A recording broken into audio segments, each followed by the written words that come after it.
Nagpa-imbestiga sa Investigation and Management Branch sa Mandaue City Police Office ang pulis nga gireklamo nga mibunog sa usa ka labandera samtang giimbestigar sa pagkawagtang sa singsing sa iyang amo.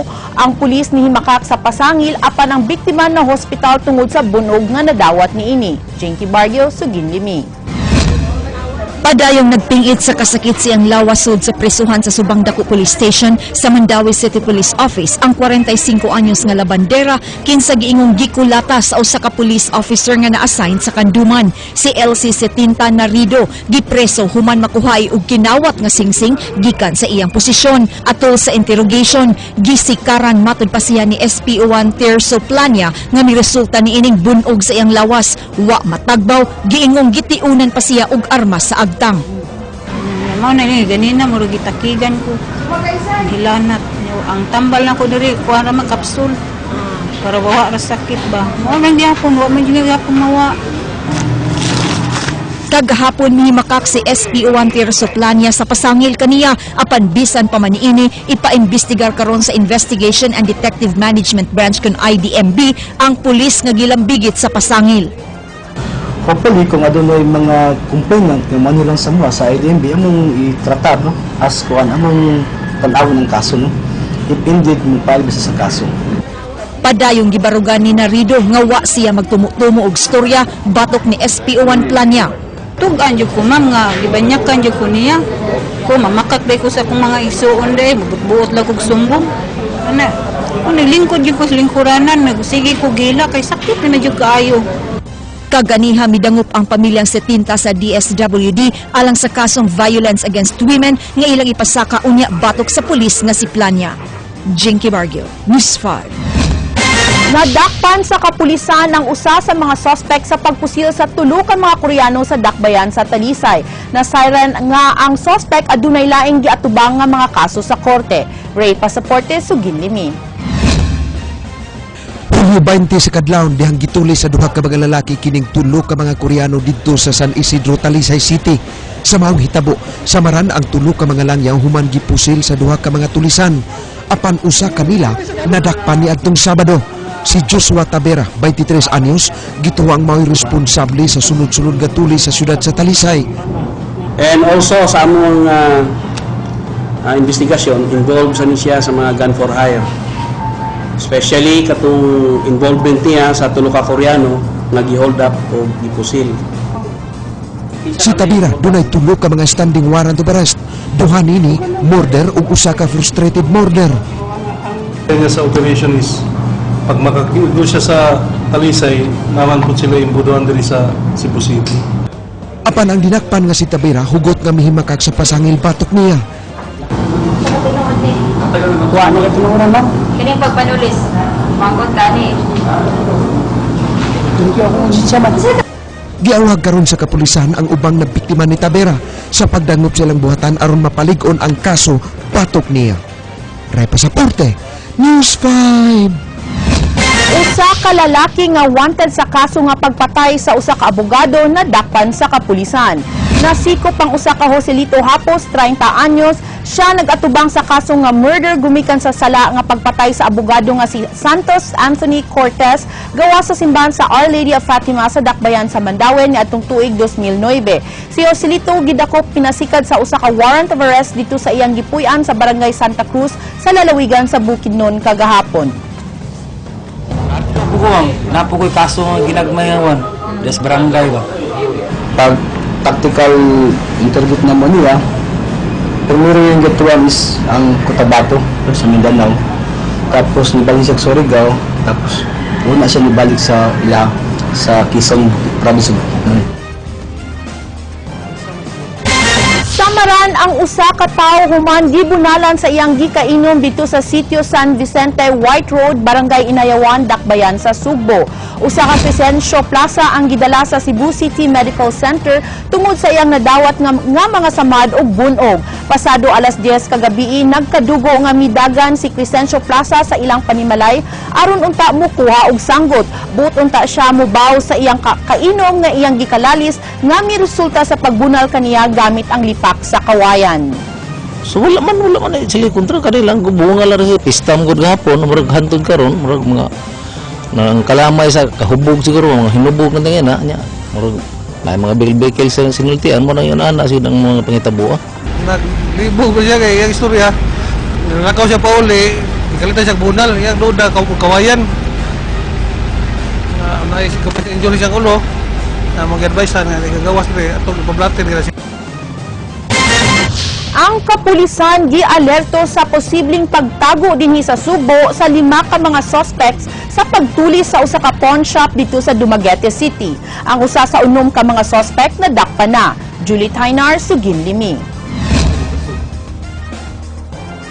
Kini ang video footage nga kuha sa CCTV camera sa usa ka pawn shop dito sa Dumaguete City, dihang gisud sila sa mga armadong lalaki Sabado sa buntag o gisakiyo ang di mo menos 5,000 pesos nga kantidad sa mga alahas. Makita sa video ang pagsud sa mga alahas sa bag ug daling pagsipat sa mga suspect sakay ang tulo ka mga motorsiklo.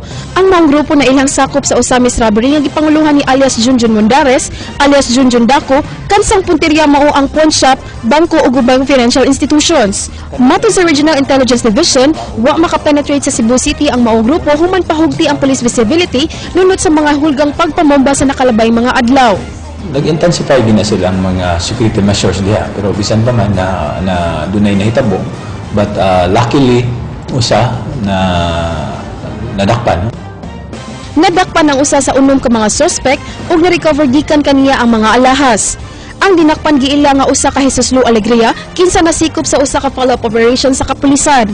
Apan tungod kay nakasibat ang laing 5 ka mga suspect, gimanduan ang tanang kapulisan sa pagmakngon kay posibleng dinhi sa syudad motago ang mga nakaikyas nga tulisan.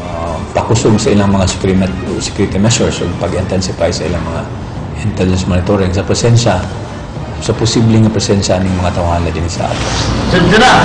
Ang hepe sa Cebu City Police Office mipasalig nga maglisod og sulod sa dakbayan ang mga tulisan nga taga Mindanao tungod sa mga target hardening measures nga ilang gipatuman. Organized crime groups, robbery holdup groups or gangs will have a lot of difficulty to target establishments within Metro Cebu. Pagkakaroon, nagpadayon gihapon ang manhunt operation batok sa mga suspect nga mituli sa usa ka pawn shop dito sa Dumaguete. Julie Tainar, News 5.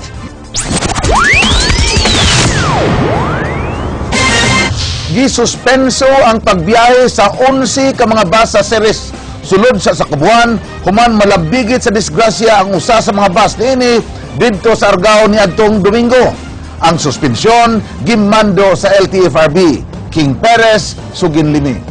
Unta jud na siya. 11 ka bus ubos sa franchise sa Vallecar Transit nga dunay rota nga Cebu-Santander via Oslob ang dili pa daganon sulod sa 30 ka adlaw. Ang suspension ni patuman sa LTFRB samtang ilang giimbestigar ang pagkalimbuad sa usa ka series bus dito sa barangay Talaga lungsod sa Argao samtang nagpaingon kini dinhi sa syudad sa Sugbo. Usa ang patay ug 8 ka pasahero ang nangaangol sa nahitabong aksidente. Samdan usab ang driver ug ang konduktor. Maran lumong may suspend. So amo ag yung procedure i-suspend gyud na mo, especially if something to death. Regardless of how many numbers na kinsay pilang namatay, i-suspend gyud na mo ang franchise. Matod ni Misal nga adunay monitoring ang LTFRB sa mga bus nga nag-operate sa mga kalungsuran. Apan giangko niini nga adunay mga areas nga dili maabot sa ilang monitoring, hinungdan nga ilang giawhag ang mga local government unit sa pagtabang kanila. Giawhag ni Misal ang mga operator sa pagsiguro nga anaa kanunay sa maayong kondisyon ang ilang mga driver ug bus. Dili jud na nila padaganon ang ilang mga unit, dili mag-apas nga makakita og dako or porsyento ba sa driver or makaabang. Kinahanglan una nila padaganon ang ilang mga unit, ilagay nang i-check mechanical, electrical, physical tires, especially kaning brake. As a reported, wa ko lang mugunit ang brake, diba? Mao na ilang sulti. King Perez, News 5. Mayor Rama mimando sa usa ka cease and desist order sa konstruksyon sa usa ka 12-story building nga nahimutang sa karaan nga City Jail sa Barangay Apas. Atong balikan si King Perez alang sa dugang detalye. CDO na mana, CDO Dahon, CDO Duni, karon CDO Dahon. Kini ang gipamahayag ni Cebu City Mayor Michael Rama human gipakanaog ang usa ka CDO kon cease and desist order sa usa ka construction project sa Barangay Apas. Kini gimando sa mayor human sa ikaduha na nga higayon nga nalumpag ang retaining wall sa usa ka construction site ni atong Sabado nga miangin sa kabalayan sa maong lugar. Ang project usa ka joint venture sa probinsya sa Sugbo ug Philinvest Land Incorporated nga nahimutang sa Karaan nga City Jail. 50 ka mga nag-abang sa mga balay ug 4 ka mga pamilya ang apektado sa pagkalumpag human mihulpa ang yuta. Matod ni City Engineering Head Kenneth Enriquez nga girekomendar nila ngadto sa Megawide Construction ang pag-abuno sa mihulpa nga yuta.